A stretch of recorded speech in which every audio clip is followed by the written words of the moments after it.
Aleluia. Hoje é um dia muito importante hoje. Existem dias.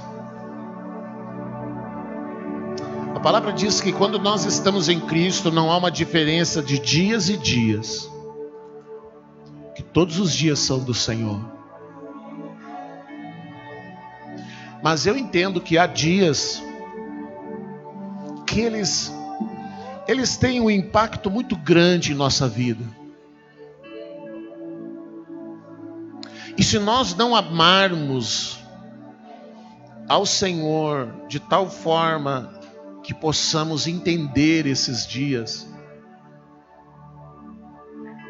se eu não amar o Senhor a ponto de entender, por exemplo, a importância de estar na ceia do Senhor, de sentar à mesa com Ele, se eu não entender, se eu não amar o Senhor a ponto de entender a importância de estar no dia que se celebra a sua morte, o que eu vou entender?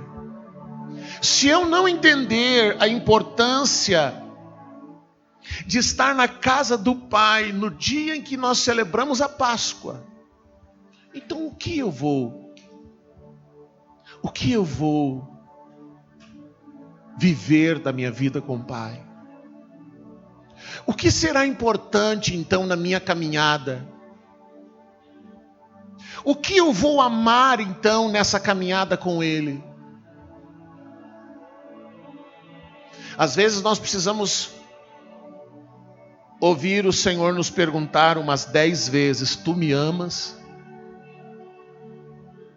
E nós precisamos parar e dizer para Ele 10 vezes, até cair a ficha e dizer: Senhor, eu te amo. Eu te amo, Senhor.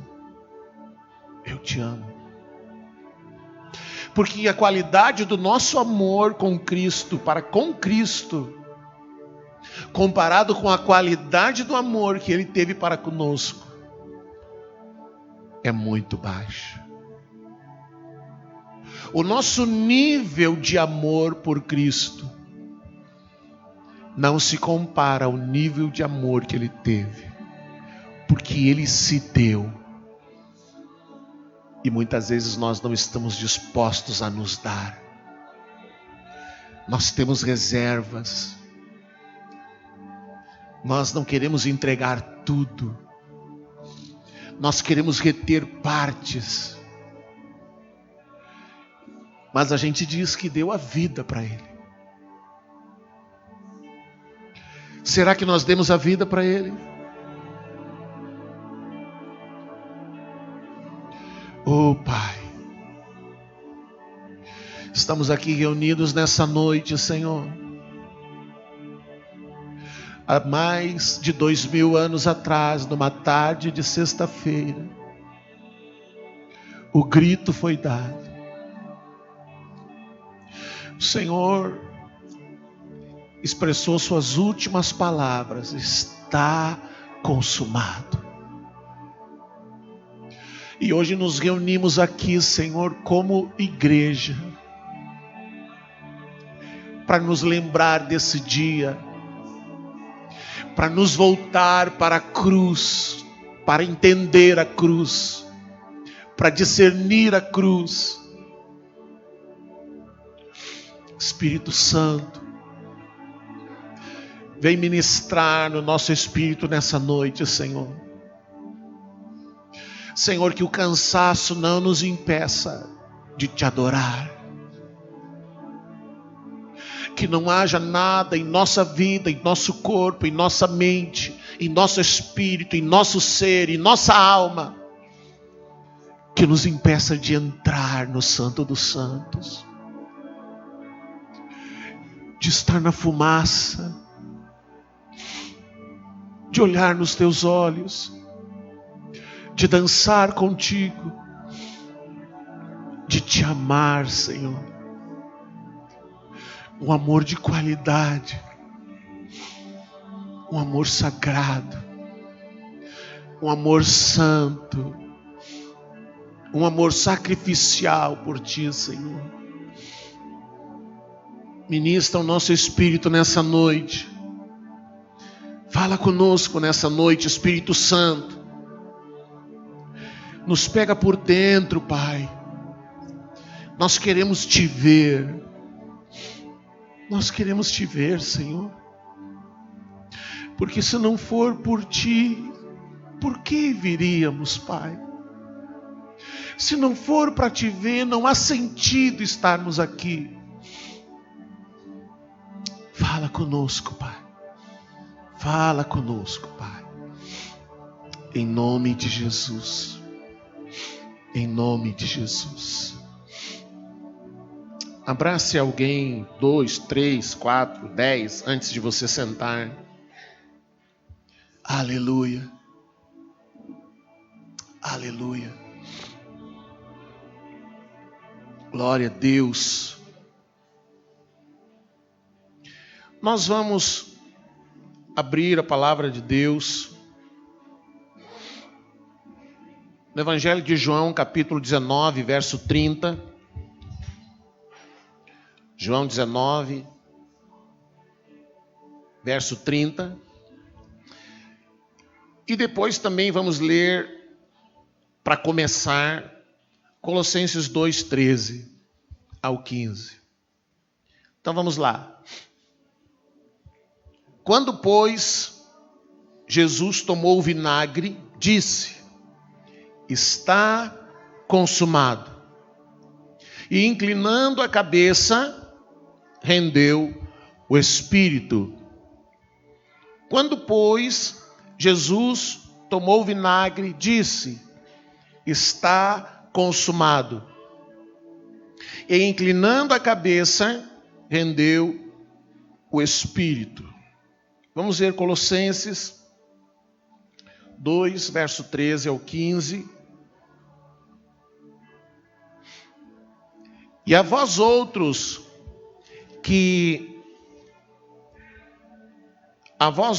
estáveis mortos pelas vossas transgressões e pela incircuncisão da vossa carne, vos deu vida, juntamente com ele, perdoando todos os nossos delitos, tendo cancelado o escrito de dívida que era contra nós e que constava de ordenanças, o qual nos era prejudicial. Removeu-o inteiramente, encravando na cruz.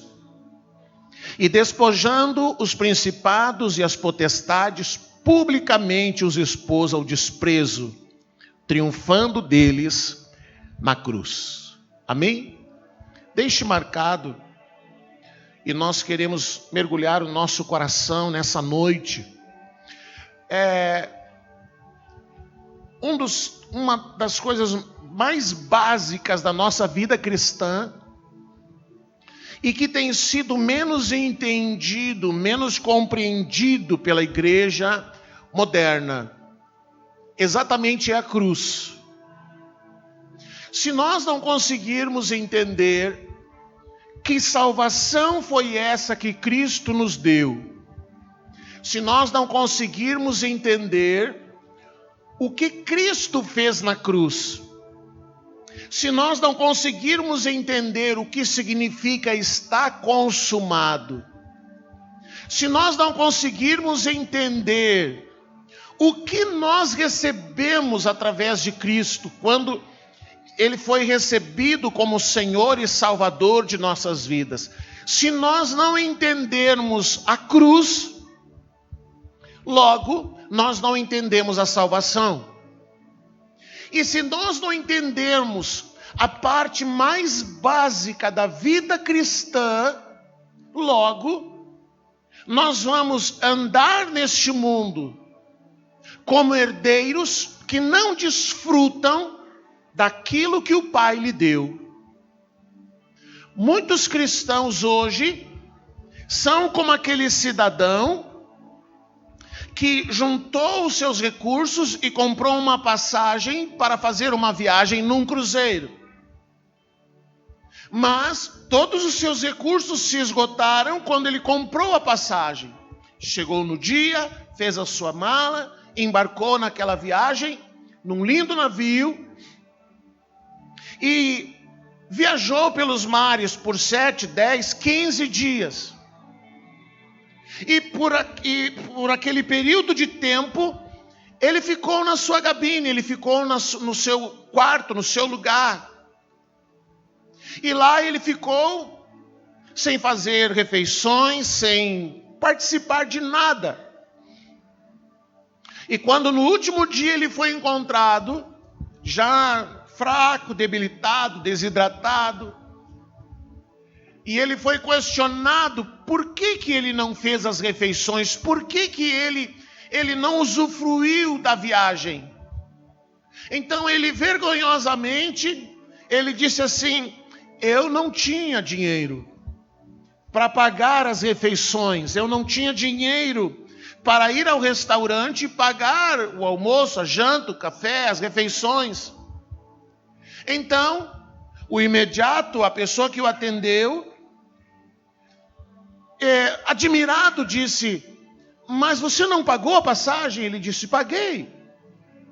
E não lhe disseram que o valor da passagem incluíam todas as refeições? Ele disse: eu achei que não incluía. E é essa mentalidade de muitos cristãos. Jesus pagou a passagem, Jesus lhe deu o direito à viagem, Jesus pagou o preço, mas eles continuam pensando que precisa de algo mais.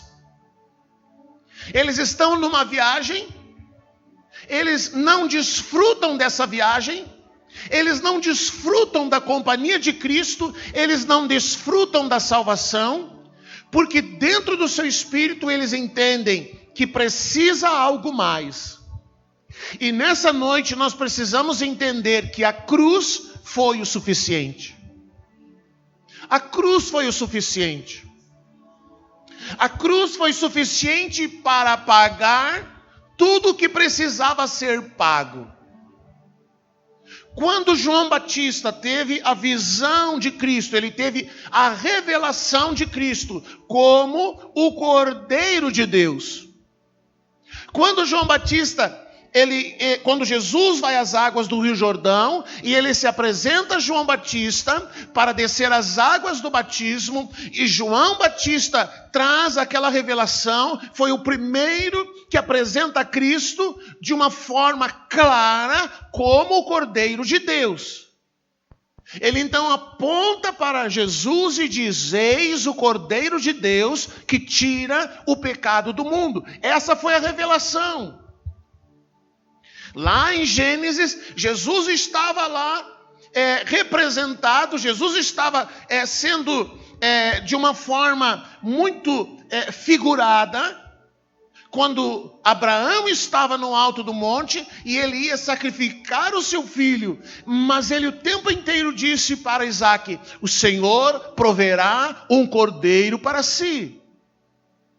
E no último instante, quando o Senhor diz para ele: não faça isso, não tire a vida do seu filho, que muitos pregadores fazem questão de esquecer. Eles dizem para as pessoas: dê tudo, dê o seu sacrifício, dê o seu melhor, dê a melhor oferta, dê o que você tem de mais valor. Foi isso que o Senhor pediu para Abraão: dê o seu filho. Mas a parte em que Deus vem e diz: não faça isso, eles esquecem. Eles esquecem de dizer que o Senhor apareceu para Abraão e disse para ele: não faça isso, não mate o seu filho. Então por quê? Porque ele vira-se ao lado e ele vê um cordeiro preso ali. Deus proveu um cordeiro, mas João Batista é o primeiro, o último profeta da antiga aliança que apresenta Cristo e diz: eis o Cordeiro de Deus. Então Jesus, ele cumpre todos os requisitos e ele é então o Cordeiro de Deus. Quando ele declara em João 19:30, está consumado, ele está dizendo que tudo o que precisava ser feito para que nós fôssemos salvos, Tudo o que necessitava ser feito, ele fez. O seu sacrifício foi perfeito, ele foi um cordeiro imaculado, ele foi um cordeiro sem pecado, ele foi um cordeiro sem defeito, o seu sangue imaculado, ele foi derramado na cruz, ele sofreu por conta de nossos pecados, o justo pelo injusto. Mas a palavra diz que quando nós recebemos a Cristo, Ele nos torna justos. Ainda na terça-feira, foi terça no estudo, nós estávamos falando sobre o filme de Nárnia, que o leão morre pelo menino, e o menino é chamado de o justo, porque agora ninguém mais podia acusá-lo dele ter traído os seus irmãos, dele ter traído os seus amigos. Ele agora era chamado de justo, porque alguém morreu pelo seu erro, alguém morreu pelo seu pecado. Então, quando a palavra de Deus ela diz que você Bica, Rodrigo, ele diz que você é o justo, é por causa disso. Ninguém vai olhar para o seu passado e vai dizer, mas você fez isso, você fez aquilo. Não, você é o justo agora. Jesus pagou o preço. Então nós temos João dizendo ali a última palavra de Jesus, descrevendo a última expressão de Jesus, está consumado. E nós vemos Colossenses dizendo o que significou esse está consumado. Então nós vamos ver, nós vamos entender que o sacrifício de Jesus na cruz foi completo, perfeito. Que a cruz foi o suficiente. Que quando Cristo morreu, Ele fez exatamente isso, porque vós estáveis mortos pelas vossas transgressões e pela incircuncisão da vossa carne. Ele vos deu vida juntamente com Ele, perdoando todos os vossos delitos. Nós estávamos mortos de que jeito? Nós estávamos mortos espiritualmente. Nós estávamos mortos porque Adão fez esse favor para a gente, de nos matar espiritualmente. Quando ele desobedeceu, quando ele transgrediu, Deus disse, se você fizer isso, certamente você vai morrer. A morte que Adão morreu foi uma morte espiritual. E desde Adão, todos os homens que nasceram, eles nasceram espiritualmente mortos. Já vimos isso alguns dias atrás. O Derek precisa receber a Jesus, a Lavínia precisa receber a Jesus. Os seus filhos precisam receber a Jesus. Eles não são anjos, eles são seres humanos que precisam se arrepender, que precisam confessar os seus pecados, que os pais precisam pregar para eles, e que eles precisam dizer que recebem a Cristo, porque não são anjos. É impossível eles serem anjos porque você é homem, e um homem não produz um anjo, e anjo não se reproduz. Jesus fala disso, Senhor, ela teve 7 maridos e na eternidade, como vai ser? Com qual deles ela vai ficar? Jesus diz, com nenhum. Serão como anjos. Por isso que eu digo, você que é casado, você que tem a sua esposa, você tem que saber 2 coisas. Primeiro, ela é sua irmã em Cristo. Mas o único tempo na vida que você tem para usufruir da companhia dela, como mulher, como esposa, como companheira, como amante, desfrutar da sua companhia, é aqui na terra. Porque depois lá no céu, não tem libido, não tem paixão, não tem intimidade. Lá será diferente. Então nós temos que aproveitar aqui na terra, para estar um com o outro, para usufruir um do outro. Então Jesus disse, eles serão como anjos. Então os seus filhos não são anjos. A gente gosta de dizer, é um anjinho, mas não é um anjo, é um ser humano e precisa se converter, precisa receber a Jesus. Nós estávamos mortos em nossos próprios delitos, a nossa vida espiritual, nosso espírito estava morto. Então diz o apóstolo Paulo aos Colossenses, porque vós estáveis mortos pelas vossas transgressões, mas Ele vos deu vida. Quem deu vida? Jesus. Jesus deu vida. Que vida que Jesus nos deu? Jesus nos deu a vida de Deus. Quando Jesus disse: eu vim para que tenham vida, e vida com abundância. Jesus não está falando de recursos, de saúde, de nada dessa terra. Jesus está falando de vida de Deus. Eu vim para que você tenha o zoe de Deus e tenha o zoe de Deus com abundância. Quando nós recebemos a Cristo, o nosso espírito estava morto, ele é vivificado. Deus sopra vida para dentro de nós. Mas por que Deus sopra vida dentro de nós? Porque Cristo pagou o preço para que você tenha vida. Como diz, como canta Juliano Som, para que alguém possa viver, outros têm que morrer. Para que você possa viver, hoje Cristo já pagou o preço, ele já morreu. Então o que ele diz mais? Ele diz, querido, que a cruz foi o suficiente. A cruz, quando nós recebemos a Jesus, nós recebemos isso, vida de Deus. Nós recebemos vida de Deus, nós fomos vivificados. E aí ele diz mais, aí ele começa a falar de uma questão que muitos têm dificuldade de entender. Então o apóstolo Paulo diz assim: o que Cristo fez? O que aconteceu? O que acontece na salvação? Cristo fez, a palavra de Deus diz que o desejo de Deus é que todos sejam salvos. Todos sejam salvos. Mas todos quem? Todos que creem. Quem não crê, a palavra já diz, está condenado. O desejo de Deus é que ninguém se perca. Mas a palavra diz: a todos quantos o receberam, ele deu-lhes o poder de serem feitos filhos de Deus. Então ele continua falando: tendo cancelado o escrito de dívida que era contra nós e que constava de ordenanças, o qual nos era prejudicial. O que Cristo fez? Nós estávamos condenados, você estava condenado, eu estava condenado a viver eternamente sem Deus, e viver eternamente sem a misericórdia de Deus, viver eternamente sem a graça de Deus.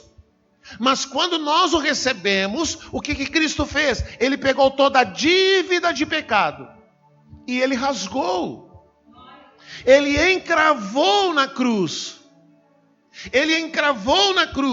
tendo cancelado o escrito de dívida que era contra nós, que constava de ordenanças, o qual nos era prejudicial, removeu-o inteiramente, encravando na cruz. E o que ele fez mais? Despojando os principados e as potestades, publicamente os expôs ao desprezo, triunfando deles na cruz. Amém? Então a salvação que eu recebo, quando eu recebo a Cristo, ele me dá vida, ele perdoa os meus pecados, ele vence toda a ação do inferno que porventura possa surgir contra mim. Ele venceu. A palavra de Deus diz ali, ele despojando os principados e potestades, publicamente os expôs ao desprezo, triunfando deles na cruz. Então, a cruz gerou uma salvação que é tão completa, mas ao mesmo tempo é tão simples, que muitos têm dificuldade de entender. Então alguém diz assim: eu preciso de Cristo, mas eu também preciso, por exemplo, de um culto de quebra de maldição. Só a cruz não é o suficiente. Pastor, vamos fazer um culto de quebra de maldição. Existe uma maldição hereditária na minha família, existe tal coisa. Então a pessoa entende que precisa da cruz e precisa de mais um culto de quebra de maldição. Ela precisa da cruz e mais um culto para outra coisa. Ela precisa da cruz e mais um objeto ungido. Ela precisa da cruz e mais um símbolo, mais alguma coisa. Mas a salvação que a cruz gerou, ela é tão completa e ela é tão simples, que as pessoas têm dificuldade de entender que a salvação foi completa. A salvação que Cristo nos deu, ela é completa, ela é plena, e nós não precisamos de forma alguma ajudar a cruz. Nós não precisamos de forma alguma, como quem faz uma comida gostosa, faz um molho, e aí o molho fica muito aguado, e toca-lhe farinha, e toca-lhe maisena, vamos engrossar esse caldo. E alguém acha que a cruz é isso, é muito aguado, então tem que engrossar o caldo, e mete quilos de coisas. Vamos botar aqui mais um culto de tal coisa, vamos botar aqui mais um culto de não sei o quê, vamos colocar mais isso aqui, porque se você não participar disso aqui, você não está salvo ainda, porque se você não quebrar essa maldição, não funcionou ainda, porque se você não for dizimista, você está amaldiçoado. E aí as pessoas ficam correndo a vida inteira. Elas estão num transatlântico, elas estão numa viagem e elas continuam pagando, como se a sua salvação fosse um consórcio em que ele recebe aos pedaços, aos poucos, e nunca é contemplado. Sempre está faltando alguma coisa. Sempre falta alguma coisa. O que diz a palavra? 1 Timóteo 2. 1 Timóteo capítulo 2. Vamos ver o que diz a palavra. Capítulo 2, verso 3.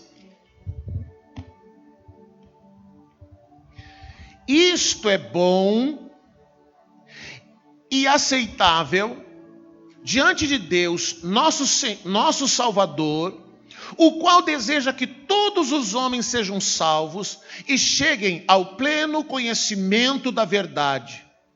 Porquanto há um só Deus e um só mediador entre Deus e os homens, Cristo Jesus, homem. Um único mediador, Cristo Jesus, homem. O que a palavra está dizendo? Então nós temos uma outra questão que as pessoas têm dificuldade de entender. Não, eu não posso vencer isso sozinho. Eu não posso lutar sozinho. Eu não posso enfrentar isso sozinho. Eu preciso que alguém vá por mim diante de Deus. Eu preciso que alguém coloque a mão na minha cabeça e desate alguma coisa. Eu preciso que alguém coloque a mão na minha cabeça e me libere de alguma coisa.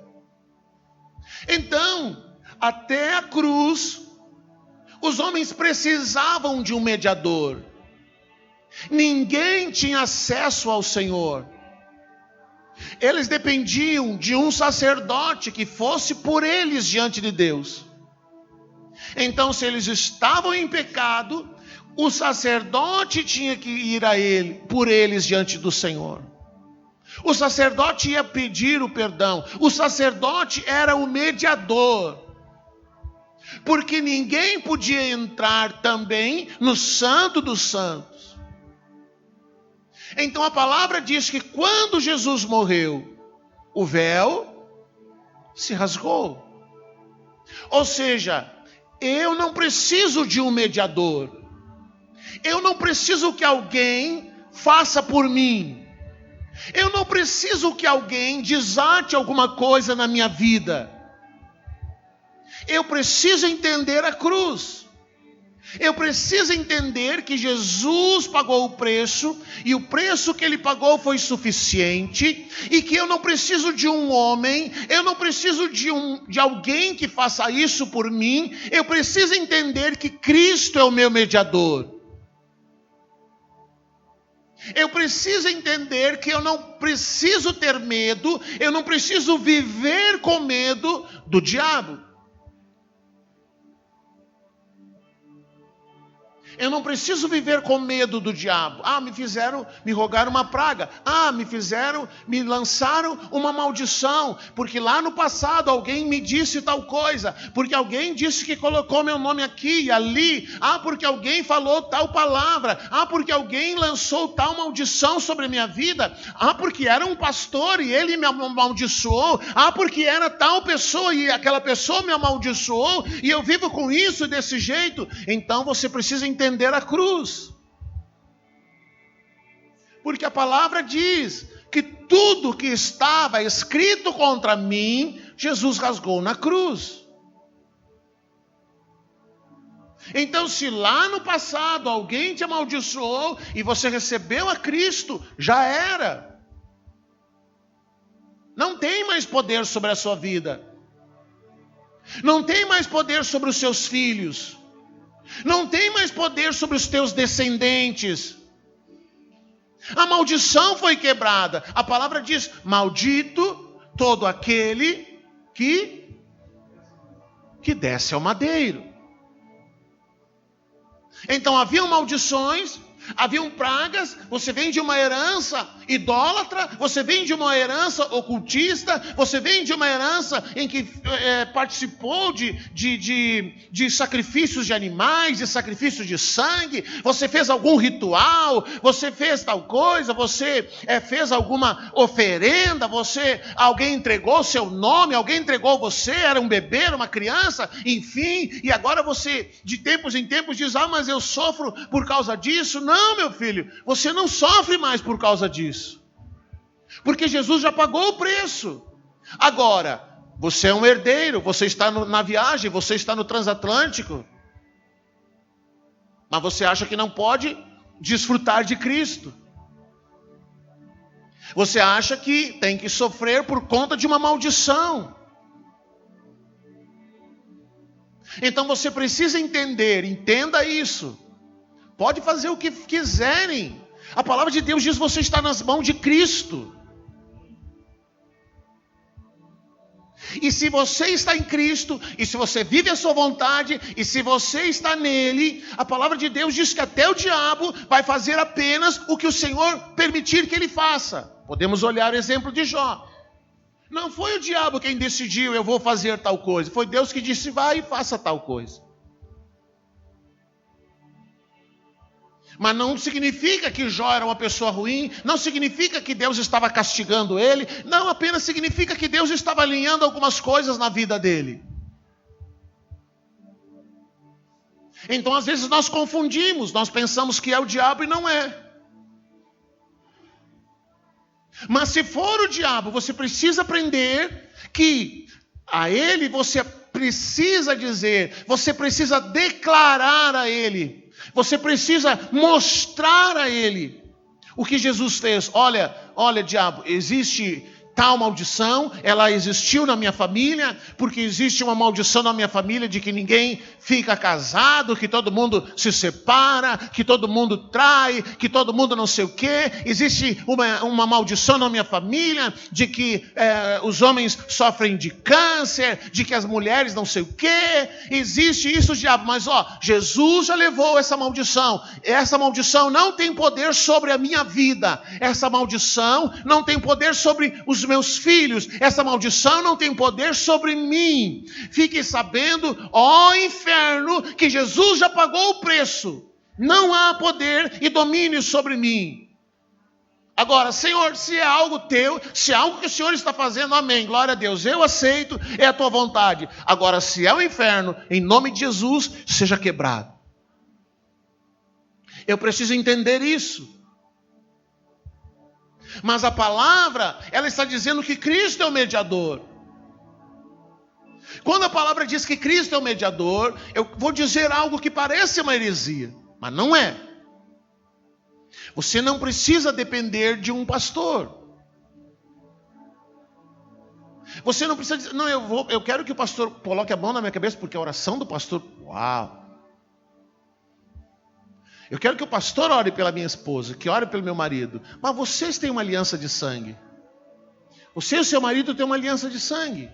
Os seus filhos são frutos da sua união. A tua oração tem muito mais poder do que a minha. A diferença pode ser que eu oro a palavra e você fica orando pela alma. Ó Senhor, coitadinho do meu filho. Ó Senhor, não sei o que, tadinho da minha mãe, tadinho do meu avô. Ó Senhor, e fica orando pela alma. Você tem que orar a palavra. Talvez o seu erro seja esse. Você tem que aprender a orar a palavra. Você tem que aprender a orar o que a palavra diz. E não chegar diante do Senhor e ficar lamentando. Oh meu Deus, e agora? Tipo aquela hiena do desenho. Ó vida, ó céu. Você tem que entender o que Cristo te deu. O que Ele fez por você. Ele é o mediador. Vá a Ele. Fale com Ele. Mas não seja aquele tipo de pessoa que só sabe orar quando tem uma necessidade. Porque se você só ora quando tem necessidade, você não sabe orar. Se você só ora quando tem fome e não tem dinheiro, se você só ora quando está vivendo uma dificuldade, então você não ora ainda, você não aprendeu a orar. Você ainda não aprendeu a orar. Você ainda não se aproxima do Senhor por amor a Ele. Você é como aquele filho que só telefona para o pai ou para a mãe quando tem uma necessidade. Aí você chama o pai, chama a mãe. Quando está tudo bem, não. Então nós não podemos ser assim. Nós precisamos ser filhos que amam estar com o pai. Que buscam o pai. Porque a palavra diz que o Senhor busca os verdadeiros adoradores. Que o adoram em espírito e em verdade. Nós precisamos entender que nós não precisamos pagar por algo que Jesus já pagou, já é teu. Nós não precisamos fazer mais nada a não ser usufruir de Cristo, a não ser desfrutar de Cristo. O que mais que a palavra nos fala? Colossenses, vamos voltar a Colossenses no capítulo 1. 1:12. Colossenses 1:12. Olha que legal. Pastor, qual é a minha situação? Aonde eu estou em Cristo? Colossenses 1:12. Dando graças ao Pai que vos fez idôneos a parte que vos cabe da herança dos santos na luz.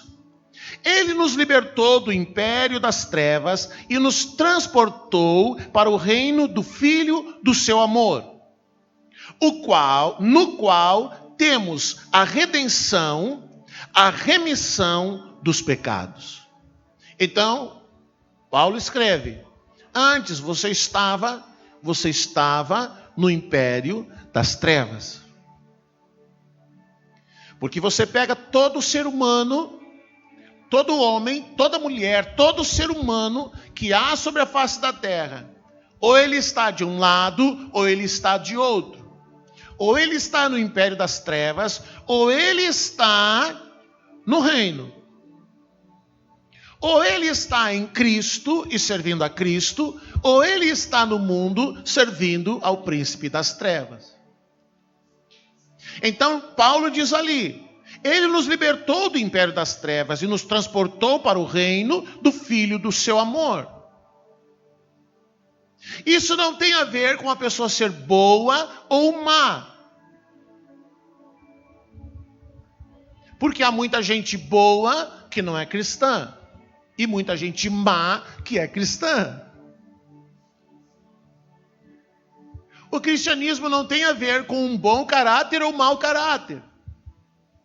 Porque você vai encontrar cristãos que não têm caráter. Que Deus o Pai ainda não tratou o seu caráter. E você vai encontrar pessoas de extremo caráter que não são cristãos. Porque quando o homem comeu do fruto da árvore do conhecimento do bem e do mal, O homem não só recebeu o que era ruim, e nós vemos muitas coisas ruins no mundo, vemos maldade extrema, onde o homem expõe toda a sua malignidade, toda a sua podridão, tudo o que ele é, porque a palavra de Deus diz que o homem sem Cristo é um ser depravado. E toda vez que você vê uma notícia que você fica chocado, e você diz, é o diabo. Não, é o homem na sua barbárie, um homem sem filtro. Ele é isso que a gente vê. Todo ser humano na face da terra, inclusive você, se não tiver Cristo, você tem todas as qualidades para ser o próximo Hitler.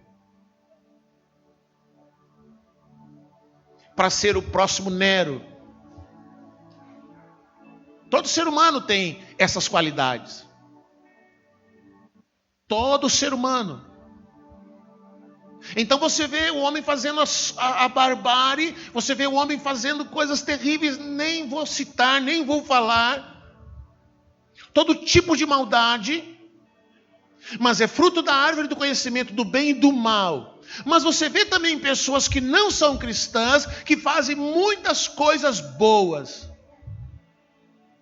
Mas eles não são cristãos, mas porque o fruto da árvore do conhecimento do bem e do mal também gerou coisas boas. Coisas legais. Coisas que ajudam a humanidade. Coisas que socorrem vidas. Mas não são salvos. Então, ser bom e ser mal não quer dizer que é cristão ou não é. Mas a palavra diz que ou nós estamos no império das trevas, ou nós estamos no reino do Filho do seu amor. Quando nós recebemos a Cristo, nós somos introduzidos no reino. Então você não está mais no império das trevas, entenda isso. E você está agora escondido em Cristo. Efésios 2, verso 6. Já estou terminando. Efésios 2, 6.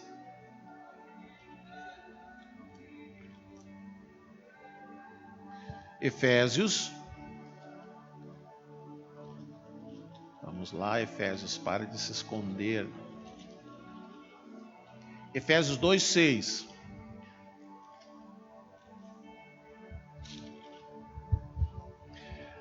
O que diz a palavra em Efésios 2, 6? E juntamente com ele, nos ressuscitou e nos fez... Juntamente com ele nos ressuscitou e nos fez assentar nos lugares celestiais em Cristo Jesus. Sabe onde você está? Você está em Cristo. Então, se por acaso Deus quiser usar o diabo para tocar na sua vida, não é porque o diabo decidiu fazer. É porque Deus permitiu que ele fizesse. Mas você não precisa temer o diabo, você tem que temer ao Senhor. Porque Jesus disse, quando os discípulos vieram falando, Senhor, eu vi o diabo caindo, como relâmpago. Senhor, nós orávamos e os demônios, eles se submetiam a nós. E aí Jesus disse, vocês não precisam temer o diabo. Vocês precisam temer aquele que tem o poder de enviar alguém para o inferno. O diabo não tem poder de enviar alguém para o inferno. Quem tem poder para fazer isso é Deus. Então eu preciso temer ao Senhor. Eu preciso viver a sua vontade. Para que Cristo me salvou? Para que eu possa viver a vontade de Deus, o propósito de Deus, o querer de Deus. Para que eu possa manifestar o Senhor nessa terra. Então, quando Jesus gritou, está consumado, ele disse, está tudo pronto, está tudo feito. Agora é só você embarcar no transatlântico e usufruir, desfrutar de Cristo. Desfrutar da sua presença, desfrutar da sua graça, desfrutar da sua misericórdia, desfrutar do seu amor. Se eu preciso temer alguém, eu preciso temer ao Senhor. E se alguma coisa não está legal, se alguma coisa não está bem, então eu vou correr para o Senhor. E eu vou precisar aprender a orar como Jesus orou no jardim do Getsêmani. Jesus disse assim: a minha alma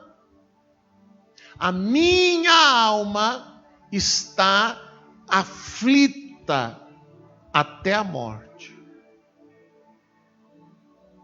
Porque o peso da cruz já vinha sobre ele.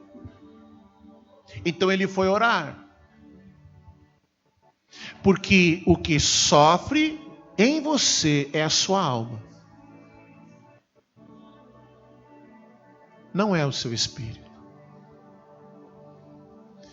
Está na sua alma a sua insegurança, o seu medo, os teus sentimentos que precisam ser trabalhados pelo Espírito. O teu modo de ser que precisa ser trabalhado pelo Senhor. Tudo está na alma. Então, às vezes, a tua alma está angustiada até a morte. Aí você vai orar. Mas, embora Jesus estivesse com a sua alma aflita até a morte, ele não chegou para Deus e disse assim: me mata logo aqui. Me mata agora aqui, Senhor. Não. Ele chegou diante do Pai e ele fez a oração que nós precisamos aprender. Ele disse: Pai, se é possível. Se é possível. Às vezes nós queremos dizer para Deus: Senhor, chega. Eu não aguento mais. Eu estou lidando com esse problema, eu não suporto mais.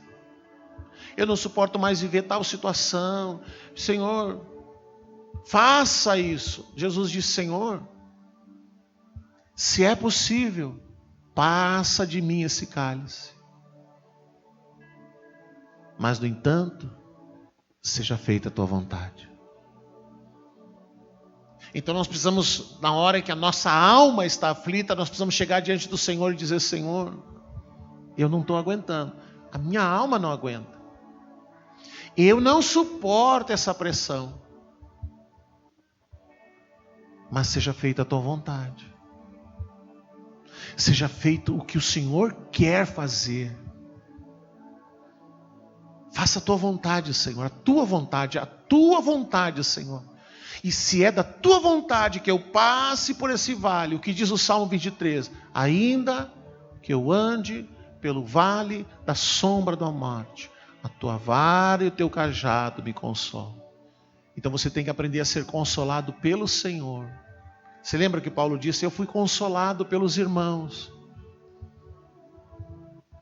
Ser consolado pelo Senhor, pelo seu amor, pela sua graça, pela sua misericórdia. Sabe o que você precisa agora? Viver livre para adorar o Senhor, livre para servi-lo e livre para amá-lo. Amém? Vamos orar. Vamos chegar diante do Senhor. Você é livre. Você é livre para andar com Ele. Jesus já pagou o preço. Você não precisa pagar nenhum preço. Às vezes as pessoas dizem: eu estou pagando um preço. Você não está pagando preço nenhum, não. Jesus já pagou o preço. Você não está se salvando. Ele já te salvou. O preço já foi pago. O grito já foi dado. Vamos falar com Ele. Feche os seus olhos. Nós queremos chegar diante dEle nessa noite. E nós queremos agradecer a Ele. Nós queremos agradecer a Ele. Nós queremos dizer: Senhor, obrigado. Obrigado, Senhor. Obrigado, Pai. Obrigado, Jesus. Obrigado pela sua graça, pela sua misericórdia. Obrigado, Senhor, por aquilo que o Senhor fez por mim lá na cruz.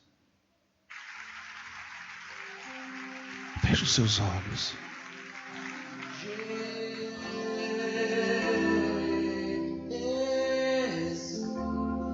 Ah, que nome!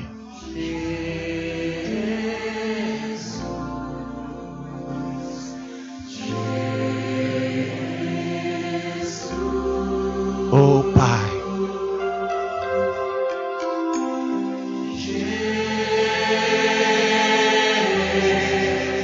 santo é teu nome, Jesus. Às 9h da manhã,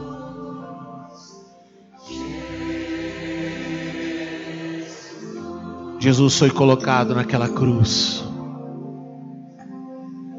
Até o meio-dia, todo tipo de maldade humana foi feita com ele. Julgado injustamente.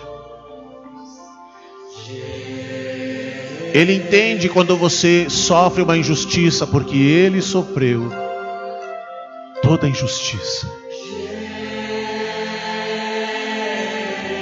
Pessoas mentiram, pessoas caluniaram, pessoas disseram que ele havia feito coisas que ele não fez.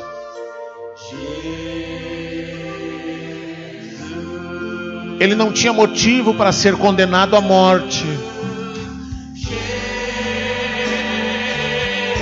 Mas, no entanto, ele foi condenado à morte.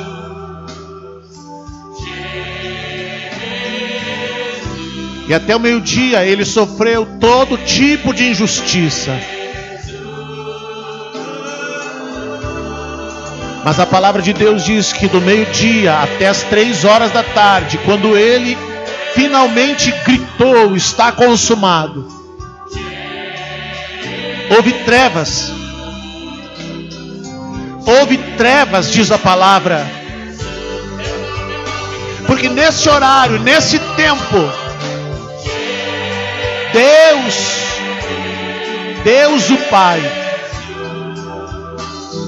Deus o Pai trouxe todo o seu juízo, toda a sua ira. Todo o pecado do homem estava em Cristo. Todas as doenças, todas as enfermidades, todas as suas iniquidades, todas as suas transgressões, toda a sua culpa, tudo estava nele. Toda a ira de Deus que estava reservada a mim e a você, Deus cobrou em Cristo. E ele bradou naquela cruz. E ele disse: Pai,